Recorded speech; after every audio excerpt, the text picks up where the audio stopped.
जय हिंद दोस्तों। कैसे हो आप लोग। तो आज हम बात करेंगे बलूचिस्तान के बारे में। बलूचिस्तान क्या है? तो वो अभी एक प्रोविंस है पाकिस्तान का, जो कि south eastern south western side पे आता है, not eastern, south western side पे आता है पाकिस्तान के। और वो अपनी बॉर्डर अफ़गानिस्तान, ईरान और इंडिया, 3 कंट्रीज़ के साथ शेयर करता है। तो वो एक बहुत इम्पोर्टेंट रीजन बन जाता है, क्योंकि बलूचिस्तान पे 2 पोर्ट्स लगते हैं। और हम सबको पता है कि जिस सिटी में पोर्ट्स होता है उस सिटी में ट्रेडिंग नेटवर्क ज़्यादा बनता है, ट्रेडिंग ज़्यादा होती है। तो इस तरीके से उसका एक इकोनॉमिक इम्पोर्टेंस मैंने आपको बता दिया। अभी हिस्ट्री समझते हैं। तो हिस्ट्री क्या थी? तो वो तो हम सबको पता होगा कि ब्रिटिशर्स आए थे और फिर उनके कंट्रोल में आ गया था। तो ये उसके पहले बलूचिस्तान क्या था, कैसा था, वो समझते हैं। तो हम ज़्यादा क्लासिकल पीरियड में और उसमें नहीं जाएंगे, हम मिडिवल पीरियड से ही बात करेंगे। तो क्या था कि वहाँ ट्राइबल ग्रुप्स अलग अलग बहुत सारे थे, और मेजॉरिटी वहाँ पे इस्लामिस्ट ग्रुप ही थे, जो कि इस्लाम धर्म में मानते थे, जो आज हम मुस्लिम बोलते हैं वो। तो कैसा था कि अलग अलग ट्राइबल ग्रुप्स डिवाइडेड था, और उसके एरियाज़ डिवाइडेड थे कि ये पर्टिकुलर बलूचिस्तान का एरिया जो है वो इस ट्राइब को है, वो इस ट्राइब को है। तो केरिया, मरखा, कलात, ऐसी बहुत सारी ट्राइब थी। तो क्या होता है कि वो दूसरी कंट्रीज़ को एक एज अ पॉलिटिकल पावर, एक स्ट्रक्चर्ड पॉलिटिक्स देख के समझते हैं कि नहीं, अभी तो हमें भी एक परफेक्ट पॉलिटिकल सिस्टम चाहिए, जो कि एरिया वाइज नहीं, एक पूरी कंट्री की तरह चले। तो सारे ट्राइब, जो ट्राइब्स के हेड होते हैं वो मिलते हैं, और उनके बारे में बातचीत होती है कि किसको क्या बनाया जाए, कैसे करना चाहिए। तो शाह बलोच, जो कि कलाट रीजन में था, उसको चुना जाता है कि ये हेड रहेगा, बट नॉट, उसके डायरेक्ट कंट्रोल में नहीं आएगा सब कुछ। कलात उसके डायरेक्ट कंट्रोल में होगा, जो कि उसका रीजन था। पर बाकी के जो रीजन थे, जो अलग अलग दूसरी टाइप के थे, ऐसे और 2-3 रीजन्स थे। तो वो रीजन का क्या? तो वो वहाँ के ट्राइब्समैन ही चलाएंगे, पर इनडायरेक्टली कंट्रोल उस किंग का होगा। कैसे? तो फॉरेन इम्पोर्टेंस के लिए, फंडिंग के लिए, या फिर रिपोर्ट करना पड़ता था उन ट्राइब हेड को, जो ट्राइबल हेड्स थे। तो इस तरीके से एक इनडायरेक्ट कंट्रोल था उसका, वो राजा का, और कलात उसके डायरेक्ट कंट्रोल में आता था। तो अभी होता क्या है कि जो ब्रिटिशर्स थे, जो कि आते हैं, और उस टाइम पे रशिया और ब्रिटिश के बीच में क्या होता है कि एक डिप्लोमेटिक कंपटीशन चालू हो जाती है। डिप्लोमेटिक कंपटीशन बोले तो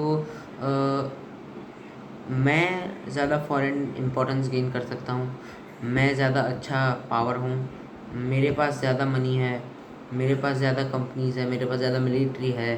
पर ऐसे वॉर वो सब नहीं, बस दूसरी कंट्री के सामने अपनी इमेज बड़ी करना, अपने आप को एक पावर की तरह दिखाना, उसे डिप्लोमेटिक, जिसको एक ग्रेट गेम बोला गया था उस टाइम पे, कि वो एक ग्रेट गेम है, जो कि रशिया और ब्रिटेन के बीच में थी। ब्रिटेन मतलब खाली हमारा जो यूके का आइलैंड है वो नहीं, हमारा जो इंडिया था, जो भी तब उसके कंट्रोल में ही था कॉलोनियल पीरियड में। तो उस वक्त उस वक्त का इंडिया, जो कि ब्रिटिश के टाइम में था, और रशिया, उसके बीच में कहीं आता था अफ़गानिस्तान। तो अफ़गानिस्तान क्या था कि रशिया की नज़र उस पर पहले से थी कि हम अफ़गानिस्तान को अगर कैप्चर कर लेंगे तो हम ब्रिटिश के बहुत नज़दीक आ जाएंगे, हम ब्रिटिश पे नज़र रख पाएंगे, हम वहाँ पर आर्मी खड़ी कर पाएंगे। पर ब्रिटिश ऐसा नहीं चाहते थे। वो एक ऐसा जोन उनको चाहिए था जिसकी वजह से वॉर ना हो, क्योंकि ब्रिटिशर चाहते थे कि उनका पैसा और बढ़े, ना कि ज़्यादा लॉस में जाए। और हमें पता है कि ज़्यादा वॉर होती है तो लॉस में ही जाता है मनी, क्योंकि आर्म्स, एम्यूनेशन, सोल्जर्स के पीछे, मेडिकल के पीछे बहुत सारे पैसे चले जाते हैं। तो ब्रिटिशर्स ये माइंडसेट लेके उनको अफ़गानिस्तान बचाना था कुछ भी करके। तो वो क्या करते हैं कि सबसे पहले तो गुजरात से वो लोग जाना चाहते थे, गुजरात और राजस्थान के थ्रू वो पाकिस्तान के अपर साइड पे जाना चाहते थे, जो कि वो उनका ही रीजन था। पर बलूचिस्तान से भी एक बॉर्डर निकलती थी जो अफ़गानिस्तान से कनेक्ट होती थी। तो जब वो ब्रिटिशर्स नॉर्थ से जाने चाहा, गुजरात से तो नहीं जा पाएंगे क्योंकि वहाँ से तो पाकिस्तान आ जाता था, और पाकिस्तान से भी नॉर्थ में तो जाना ही पड़ेगा अगर अफ़गानिस्तान पहुँचना है तो क्या होता है कि वो लोग नॉर्थ की तरफ जाते हैं, और तब सिख एम्पायर था। तो सिख क्लियरली मना कर देते हैं कि नहीं, हमारी जो सोसाइटीज़ है वहाँ से आप नहीं जा सकते, वो डिस्टर्ब होगी और हम ये नहीं चाहते। तो वो लोग क्या करते हैं कि दूसरा रास्ता कहाँ ढूंढेंगे, अभी सिख के साथ भी थोड़ी हम वॉर करने लगेंगे, तो हर चीज़ का सॉल्यूशन वॉर नहीं होता। तो वो लोग एक अलग रास्ता सोचते हैं।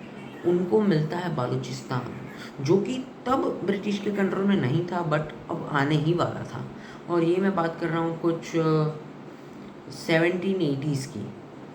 तो क्या होता है कि बलूचिस्तान से ब्रिटिश की आर्मी मूव करने लगती है।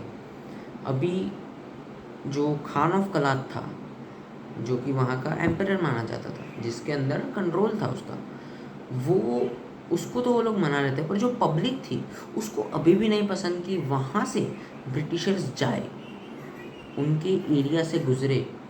तो ये वो लोग कभी नहीं चाहते थे। तो क्या होता है कि वहाँ से जाते तो है ही ब्रिटिशर्स, और डिस्कशंस और वो सब करके वो लोग वो राजा को मना लेते हैं, और जो बलूचिस्तान की नॉर्दर्न जो पट्टी थी, ऊपर के जो थोड़े जो माउंटेनियस रीजन माने जाते हैं, तो वो लोग कैप्चर कर लेते हैं, और वहाँ से पूरा अफ़गानिस्तान आगे आ जाता है। मतलब वो लोग बॉर्डर का जो पूरा एरिया था वो लोग कैप्चर कर लेते हैं, और वो लोग अपने डायरेक्ट ब्रिटिश कंट्रोल में ले लेते हैं। और धीरे धीरे हमें पता है कि ब्रिटिशर्स कैसे हैं, तो वो बलूचिस्तान को भी अपनी कॉलोनी बना लेते हैं। पर वो लोग अपनी पूरी कॉलोनी नहीं बनाते, अपना डायरेक्ट कंट्रोल नहीं लगाते। जैसे ये हमारे कंट्री में प्रिंसली स्टेट्स भी थे, तो उसमें जैसे हैदराबाद की बात करो, प्रिंसली स्टेट था, तो उसमें निज़ाम की ऑटोनॉमी थी, पर उसको जाके फाइनली रिपोर्ट तो ब्रिटिशर्स को ही करना पड़ेगा, उसको पैसा तो ब्रिटिशर्स ही देंगे। वो उसका जो हैदराबाद था, भले वो एक प्रिंसली अलग स्टेट था, पर फिर भी वो as a whole India Britishers ही रिप्रेजेंट करेंगे फॉरेन मिक्स में। तो ये प्रिंसली स्टेट था, तो बस सेम इनडायरेक्ट रूल उन्होंने बलूचिस्तान में इम्पोज करना चालू कर दिया। पर ऊपर की जो बॉर्डर एरिया था, वो बॉर्डर एरिया उनके डायरेक्ट कंट्रोल में आ चुका था, वो ज़्यादा रेगिस्तान का एरिया था। और नीचे का जो एरिया था, जहाँ पे अलग अलग ट्राइब सेटल थी, वो कुछ माउंटेनियस रीजन्स थे, कुछ टेरेन्स थे, तो इस तरीके से था। तो अभी क्या होता है कि ब्रिटिशर्स तो आ जाते हैं, उनका कंट्रोल भी आ जाता है, अभी आ जाती है इंडिपेंडेंस। तो इंडिपेंडेंस के टाइम पे क्या करेंगे, तो ब्रिटिशर्स ने ना एक ट्रीटी साइन की थी कि बलूचिस्तान जिसको हम रेंट दे रहे हैं, जिसकी वजह से हम रशिया पे नज़र रख पा रहे हैं थ्रू अफ़गानिस्तान, तो उसमें हम बलूचिस्तान ने उनको हेल्प की कि वो जो बॉर्डर एरिया था वो दे दिया, जो उनके डायरेक्ट कंट्रोल में था। तो इसकी वजह से पूरे बलूचिस्तान को ब्रिटिश एक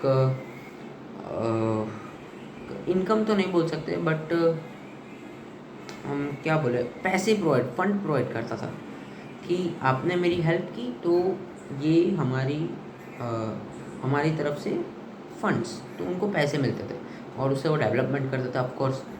तो इस तरीके से था। अब जब आज़ादी हुई तब पाकिस्तान, मतलब जिना तो यही चाहते थे कि बलूचिस्तान उनका एक प्रोविंस बन जाए, पर बलूचिस्तान को पता ही नहीं था, उनको तो इंडिपेंडेंट डिक्लेयर रहना था। तो जो ट्रीटी साइन हुई थी वो लोग वो दिखाते हैं, और उनको बताते हैं कि ये ट्रीटी अभी अनाउंस करे। वो राउंड टेबल कॉन्फ्रेंस होती है जिसमें बात होती है इंडिपेंडेंस रहनी चाहिए या नहीं रहनी चाहिए। तो माउंटबेटन क्या कहता है कि ये जो है इसको मैं इंडिपेंडेंट कंट्री रिकॉग्नाइज कर ही नहीं सकता, क्योंकि वो थोड़ी सी छोटी है, थोड़ी सी नहीं बहुत छोटी है, क्योंकि वो एक प्रोविंस है अभी पाकिस्तान का। आप सोचिए, पाकिस्तान इतनी छोटी कंट्री है, उसका भी एक प्रोविंस, तो कितना जोग्राफिकली छोटा एरिया होगा। तो ब्रिटिशर्स ने क्या कह दिया कि यार नहीं, इसको हम अनाउंस नहीं कर सकते, या फिर अगर आप इंडिपेंडेंट रहते हो तो ब्रिटिशर्स के द्वारा हम इस एज अ कंट्री रिकॉग्नाइज नहीं करेंगे। फिर भी खान ऑफ कलात मैनेज कर लेता है और बलूचिस्तान इंडिपेंडेंट कंट्री बने, तो कुछ महीनों तक रहती भी है, और फिर वो पाकिस्तान के अंदर एक धोखे से आती है। अब ये धोखा क्या था?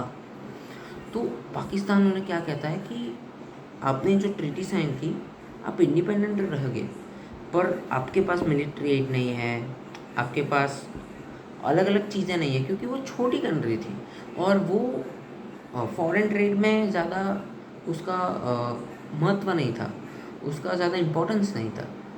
तो वो क्या इंटर ट्रेड में ही काम करते थे। तो जिन्ना उन्हें मना लेता है कि अगर आप हमारे अपने डेवलपमेंट के लिए हमें टेम्परेरी भी ज्वाइन करते हो तो आपको भी बेनिफिट होगा, हमको भी बेनिफिट होगा। और ब्रिटिशर्स के द्वारा भी प्रेशर आता था कि ये कंट्री रिकॉग्नाइज नहीं कर सकते, इवन तो ट्रीटी साइन हो चुकी थी, तो ट्रीटी नेगलेक्ट की गई थी तो उस वक्त। और ये दोनों प्रेशर्स की वजह से जो खान ऑफ कलात था वो मान लेता है कि हम इसको एज अ कंट्री ज्वाइन करेंगे। पर सून आफ्टर उसके जो भाई थे वो मूवमेंट निकालते हैं कि नहीं, हमें फ्री कंट्री चाहिए, हमारे साथ धोखा हुआ है। तो तब से ही अभी तक बलूचिस्तान के लिए प्रोटेस्ट होते हैं, मिलिट्री फायरिंग होती है, आर्म्स एंड एम्यूनेशन वहाँ पे बनाई गई, अलग अलग माउंटेन्स कैप्चर करके पाकिस्तानी आर्मी को मारेंगे, और ऐसी अलग अलग बहुत सारी चीज़ें हुई। गोरिल्ला वॉर हुई बहुत सारी बार, और हर एक बार पाकिस्तानी आर्मी ने उनको कैप्चर कर लिया था।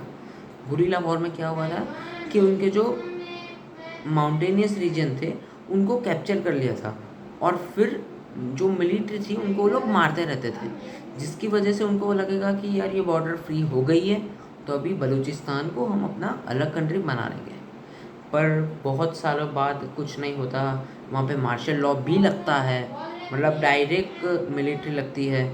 तो इस तरीके से काम चलता है, और फाइनली एक स्ट्रक्चर्ड, ऐसे प्रॉपर मिलिट्री तो नहीं बोल सकते पर मिलिट्री की तरह बलूचिस्तान लिबरेशन आर्मी बनती है, और वो अभी भी एग्जिस्ट करती है, और बलूचिस्तान फ्री हो उसके लिए मांग करती है। और अभी वो लोग एकदम पीक पे है कि उन्हें मिले।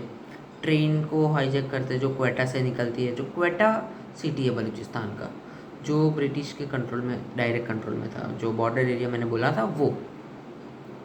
तो ये चीज़ें हो रही है बलूचिस्तान के लिए।